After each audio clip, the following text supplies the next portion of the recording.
MPL अधिकारी transporter एवं कोयला माफियाओं का सिंडिकेट कर रहा है रैक से कोयला चोरी।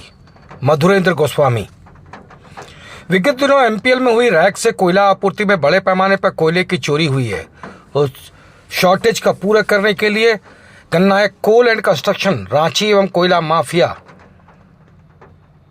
एमपीएल के अधिकारियों के संरक्षण में मिट्टी और पत्थर की आपूर्ति कर रहे हैं। उक्त आरोप भाजपा नेता मधुरेंद्र गोस्वामी ने रविवार शाम देवयाना स्थित एक होटल में पत्रकार वार्ता आयोजित कर कही। उन्होंने बताया कि गन्नायक कोल एंड कंस्ट्रक्शन रांची को एमपीएल में बिना किसी टेंडर में भागीदारी लिए ही सीसीएल का कोयला बालीडीह बोकारो रेलवे साइडिंग से एमपीएल ट्रांसपोर्टिंग का कार्य दे दिया गया है। उक्त कार्य के दौरान बड़ी मात्रा में कोयला बेच दी गई है। उक्त शॉर्टेज की भरपाई के लिए सिंदरी से एक भट्टा से मिट्टी और पत्थर की आपूर्ति की जा रही थी। श्री गोस्वामी ने आरोप लगाया कि 3 जुलाई को हाईवा संख्या JH10BH 4042, JH10AV 1599, JH10BA 4496, JH10BP 1861, JH10BS 2972 एवं 9 जुलाई को JH01AL 2854, JH01AL 9861, JH01AL 9887 भी एमपीएल में खाली हुए थे। 11 जुलाई को भी जो गाड़ी खाली होने जा रही थी उसे पुलिस ने पकड़ लिया। इस पूरे मामले पर एमपीएल अधिकारियों की चुप्पी समझ से परे है। मामले को मैनेज करने का प्रयास कोयला माफियाओं द्वारा किया जा रहा है। उन्होंने कहा कि राष्ट्रीय संपत्ति की लूट है। उन्होंने दावा किया कि जब्त वाहनों से जो कागजात समर्पित की गई है उसमें माइनिंग चालान अवैध है, जीएसटी भी संदिग्ध है। उन्होंने थाना प्रभारी से कागजातों की गहनता से जांच कर दोषियों पर कार्रवाई की मांग की है। साथ ही उन्होंने एमपीएल के सीईओ एवं टाटा पावर के एमडी प्रवीर सिंह को पत्र लिखकर इस पूरे मामले की जांच 7 दिनों के अंदर कराने एवं जांच होने तक एमपीएल में कोयला विभाग के अधिकारी दिनेश गंगवाल, दुर्गेश शर्मा और एवं सुशील सिंह, जिनकी भूमिका इसमें संदिग्ध है, को तत्काल निलंबित करने तथा गन्नायक कोल एंड कंस्ट्रक्शन रांची को दिए गए सारे कार्य आदेश जांच होने तक स्थगित करने की मांग की है। मौके पर मल्लेश्वरी यादव, उत्पल बावरी एवं शिशु यादव उपस्थित है। वहीं एमपीएल प्रबंधन के दिनेश गंगवाल से जब हमने बात की तो उन्होंने अपने ऊपर लगे सारे आरोपों को बेबुनियाद बताया। सेल्स का मामला है, कोयला का मामला है, इस प्रकार का मामला है। ऐसे अधिकारियों को प्रत्येक 3 वर्ष में वहां से रोटेशन कर देना होता है, स्थानांतरण कर देना होता है। परंतु जब हम जानकारी प्राप्त कर रहे हैं तो जानकारी प्राप्त हो रहा है कि सुशील सिंह पिछले 15 वर्षों से एमपीएल में जमे हुए हैं किसी न किसी विभाग में और वो यहाँ प्रभावित करते हैं। 5 वर्षों से ज्यादा समय से दुर्गेश शर्मा जी जमे हुए हैं और गंगवाल साहब भी, इनका भी करीब लगभग 5 वर्ष से ज्यादा हो गया है। और ये तीनों पदाधिकारी मुख्य जगह पर है जहाँ खरीद बिक्री सेल्स से जुड़ा हुआ है। ऐसा मुख्य सीबीसी का गाइडलाइन है कि ऐसे लोगों को 3 साल में हटाना है। ये क्यों नहीं हटे, ये गंभीर विषय है, क्योंकि टाटा पावर केवल टाटा एमपीएल टाटा पावर की नहीं है, एमपीएल टाटा पावर के साथ में डीवीसी का भी संयुक्त उपक्रम है, भारत सरकार की संस्था है। ये जो चोरी हुई है, ये चोरी कोयले की हुई है। कोयला भारत सरकार की संपत्ति है। कोयला किस माध्यम से चोरी हुई है? कोयला रैक के माध्यम से चोरी हुई है। रैक भारत सरकार की संपत्ति है। और कहां चोरी हुई है? पावर प्लांट में चोरी हुई है, डीवीसी और मैथन पावर का। ये पूरा मामला जो है भारत सरकार से जुड़ा हुआ है। ऐसे हमारा थाना का दायरा थोड़ा सीमित है, परंतु अभी वर्तमान में जो एसएसपी साहब हैं उन पर हमारी आस्था है, विश्वास है। उन्होंने आने के बाद धनबाद में क्राइम पर बहुत हद तक कंट्रोल लगाया है। इसलिए हम उनसे आग्रह करते हैं कि इसका व्यापक जांच और निष्पक्ष जांच करके दोषियों पर उचित कार्रवाई हो। अगर ऐसा निकट भविष्य में अगर ऐसा नहीं होता है तो हम भारत सरकार से भी मांग करेंगे, क्योंकि ये चोरी भारत सरकार की हुई है। इसलिए हम मांग करेंगे आने वाले समय में अगर जांच स्पष्ट रूप से नहीं होता है, जांच में पारदर्शिता नहीं होती है, जांच में अगर सब चीज निकल के नहीं आता है, अगर लोग संतुष्ट नहीं होंगे तो हम आने वाले समय में हम सीबीआई जांच के लिए भी संघर्ष करने का काम करेंगे। गाड़ी पकड़ा गया है, अविलंब इसका जीपीएस ट्रैकिंग जो है निकाला जाए और निकाल के जब्त किया जाए ताकि अनुसंधान में आगे भविष्य में काम आ सके। साथ ही साथ हम ये मांग करते हैं कि जो इस चारों कोयला पर कोयला या पत्थर या मट्टी जो भी लोड है, इसको स्वतंत्र गवाहों की उपस्थिति में जब्त करे थाना और इसको बीआईटी सिंदरी या सिम्फर जो सरकारी संस्था है वहां भेज करके इसकी जांच कराए कि ये मिट्टी है, पत्थर है, कोयला है, क्या है, इसकी जांच कराए। इसका हम एक पत्र देने वाले हैं, पत्र तैयार किए हैं। अभी आपके प्रेस कॉन्फ्रेंस के बाद हम थाना प्रभारी महोदय से मिल करके ये पत्र देंगे। इसके बाद हम आने वाले समय में वरीय पदाधिकारियों को भी देंगे। एमपीएल के सीईओ साहब से भी हम मांग कर रहे हैं, उनका भी पत्र हमने तैयार किया है। आज रविवार है, कल सोमवार को हम उनको देंगे कि इस पूरे मामला का टाटा पावर की अपनी एक प्रतिष्ठा है और उस प्रतिष्ठा को कुछ अधिकारी, कुछ ट्रांसपोर्टर और कुछ कतिपय माफिया धूमिल करने का प्रयास कर रहे हैं। हम सीओ साहब पर विश्वास करते हैं कि सीओ साहब को पत्र देकर मांग करते हैं कि जो एमपीएल के 3-4 अधिकारियों का लगातार नाम आ रहा है, जैसे दिनेश गंगवाल जी हैं, कोल लॉजिस्टिक जो है दुर्गेश शर्मा जी हैं, सुशील सिंह नाम के व्यक्ति हैं जो फ्यूल हेड हैं, ऐसे 3-4 व्यक्ति जो हैं जिनका नाम लगातार आ रहा है और वो अपना पक्ष नहीं रख रहे हैं। इसलिए हम सीओ साहब से मांग करते हैं कि तत्काल इन तीनों व्यक्तियों को सस्पेंड किया जाए या एमपीएल के कार्य से अलग किया जाए, ताकि जो जांच हो उस जांच को ये तीनों अधिकारी प्रभावित नहीं कर पाए। इसका मांग भी हम एमपीएल के सीओ साहब से करते हैं कि टाटा की प्रतिष्ठा को ध्यान में रखते हुए इन तीनों अधिकारियों के विषय में संक्षिप्त में आपको बताना चाहते हैं। पत्रकार बंधुओं का मैं स्वागत करता हूं, अभिनंदन करता हूं। मित्रों, आज बहुत ही गंभीर विषय को लेकर के पिछले 2-3 दिनों से हम लोग काम कर रहे हैं। आप लोग भी अपने अखबार के माध्यम से, चैनल के माध्यम से विषयों को रख रहे हैं।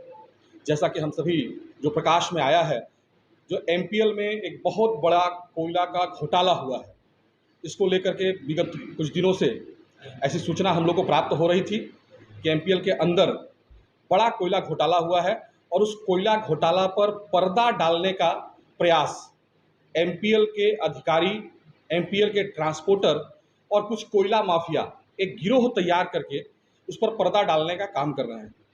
इस सूचना पर विगत 10-15 दिनों से हम लोग इस पर काम कर रहे थे और लगातार सूचना मिल रही थी कि कुछ गाड़ी आ रही हैं, जा रही हैं और मिट्टी पत्थर के माध्यम से इसकी पूर्ति हो रही है। अभी मैं आपको बताना चाहता हूं कि एमपीएल में एक कंपनी है, messrs Gan Nayak coal and construction private limited, Ashok Nagar, Ranchi. इनको एमपीएल में एमपीएल सीसीएल से कोयला, विभिन्न कोयलेरियों से कोयला लेकर के बाली डी साइडिंग है, बाली डी साइडिंग से जो आद्रा डिवीजन के अंदर आता है, वहां से एमपीएल रैक के माध्यम से कोयला आपूर्ति करने का काम इनको मिला था एमपीएल से। और इसमें जो है लगभग 1900 टन का शॉर्टेज केवल इस कंपनी में, और भी कंपनियां हैं, और भी कंपनियों का शॉर्टेज है, लेकिन इस कंपनी का ट्रांसपोर्टिंग में लगभग 1900 टन का शॉर्टेज, जबकि एक रैक में 4000 टन कोयला रहता है और 1900 टन मतलब आधा से ज़्यादा कोयला को कहीं बेच दिए जाने की चर्चा है, सूचना। संतुष्ट है। दूसरी बात उछल कर आ रही है कि कुछ ही क्षणों में मतलब वो गाड़ी छोड़ दिया जा रहा है, तो आप उसके लिए इसके आगे क्या करना है? गाड़ी छोड़ दिया मैं आपको एक सूचना दे दूं कि हम लोग इस पर बैठे नहीं हैं। ये गाड़ी जब लोड हुई थी, पकड़ा तो दूसरे दिन गया है, जब लोड हुई थी तभी इसकी सूचना हमने धनबाद सांसद महोदय को दिया था। धनबाद सांसद महोदय ने जिले के वरीय अधिकारियों से इसकी बात की थी। एमपीएल के अधिकारियों को भी इसकी सूचना दी थी। गाड़ी नंबर के साथ 3 गाड़ी नंबर जो JH01AL जो रांची नंबर का 3 गाड़ी इसमें है, ये 3 गाड़ी की सूचना हमारे पास थी और हमने इसकी सूचना दी थी। हमने एक दिन पहले रात में 2 बजे तक इस गाड़ी कहाँ तक है, गाड़ी गोविंदपुर में एक पंप पे खड़ा था, 2 बजे रात में भी हमने इस पंप पर जाकर के गाड़ी कब निरसा आती है, नहीं आती है, इसका हम लोग देख रहे थे। हम लोगों ने गाड़ी पकड़ा नहीं है, हम लोग एमपीएल को देने वाले थे कि एमपीएल में जब गाड़ी जाएगा तो एमपीएल इस पर क्या कार्रवाई करती है। एमपीएल को इसकी सूचना दी गई थी, हम लोग लगातार इस पर बने हुए थे। गाड़ी पकड़ाने के बाद कल भी हम लोग लगातार, तो थाना द्वारा बताया गया कि अंचल अधिकारी द्वारा पकड़ा गया है और अंचल अधिकारी जब लिखित देंगे तभी उस पर कार्रवाई होगी। अंचल अधिकारी द्वारा संपर्क करने पर बताया गया कि हम इसको माइनिंग विभाग को भेज रहे हैं, माइनिंग विभाग से जब निर्देश आ जाएगा तब हम करेंगे। मैं कल माइनिंग विभाग के जो जिला के पदाधिकारी डीएमओ साहब है राजेश कुमार तिग्गा जी, मैं उनसे कल शाम तक लगातार उनके संपर्क में था। लास्ट में उन्होंने पेपर की जांच किया और उन्होंने कह दिया कि पेपर अवैध है और इसका मेल भी सीओ निरसा को आ चुका है। अब एफआईआर सीओ निरसा को करना है। अगर ऐसा नहीं होता है तो हम लोग इसके खिलाफ आंदोलन करेंगे। खाली हुई है और 9 तारीख को जो अभी वर्तमान में 4 गाड़ियां पकड़ाई हैं, इस 4 गाड़ी में 3 गाड़ी 9 तारीख को भी कोयला लेकर के आई थी, जिसमें JH01AL 5854, JH01AL 5861, JH01AL 9887। ये पहले भी हम लोग के पास जो सूचना है, इससे ज़्यादा भी हो सकता है, लेकिन इतना सूचना हमारे पास है कि इसके पहले भी 8 गाड़ियाँ खाली हो चुकी थी और ये 4 गाड़ियाँ खाली होने आ रही थी। इसी बीच में जो है ये मामला प्रकाश में आ गया, जिसके चलते अभी थाना में पकड़ लिया गया। लेकिन दुर्भाग्य की बात यह है कि जो कागजात समर्पित किया गया है चालकों के द्वारा, जो कागजात थाना को दिया गया है, देख के प्रथम दृष्टया ही माइनिंग चालान फॉल्स है, वे ब्रिज काटा जो है पाथर्डी का दिखाया गया है। उसके बाद जो ट्रांसपोर्टिंग चलान है उसको कारों से एमपीएल दिखाया गया है। फिर आप यहाँ आइए तो जो कंसाइनिंग नोट बना हुआ है वो कभी दिखा रहा है एमएनएसआर कंपनी जो है वो प्रभावती को बेच रही है, जो प्रभावती बरबड्डा में रहती है। फिर एमएनएसआर का ऑफिस जो है चोपड़ा कॉलोनी दिखाया जा रहा है, जो हम लोग बगल में रहते हैं चोपड़ा कॉलोनी में। इस नाम का कोई हम लोग एमएनएसआर कंपनी नाम का कोई ट्रेडिंग कंपनी के बारे में कोई जानकारी हम लोग को नहीं है। ये देख के ही फर्स्ट स्टेज में ही लगता है कि सारा कागजात जाली है। और इसके बावजूद दुर्भाग्य की बात है कि 2 दिन बीत गए और अभी तक इन 4 वाहनों पर अभी तक प्राथमिकी दर्ज नहीं हुई है। ये दुर्भाग्यपूर्ण घटना है। इसलिए मैंने आपके माध्यम से आप सबको सूचित किया है और मैं अभी वर्तमान में थाना प्रभारी महोदय के नाम से एक पत्र हमने बनाया है। वो पत्र देकर के थाना प्रभारी महोदय को हम ये विषय डालना चाहते हैं कि इनमें ये विषय जो त्रुटियां हैं उनका हम ध्यान दिलाना चाहते हैं। आपको जानकर ये भी आश्चर्य होगा जब हम इसके विषय में जानकारी प्राप्त करने लगे तो जानकर ये प्राप्त होगा कि गन नायक कोल कंस्ट्रक्शन प्राइवेट लिमिटेड जो है ये कभी एमपीएल में कोयला ट्रांसपोर्टिंग करने के लिए पार्टिसिपेट ही नहीं किया, टेंडर प्रक्रिया में कभी हिस्सा ही नहीं लिया।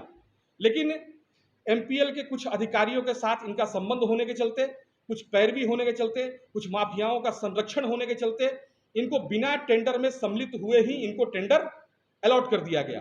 पहला मामला।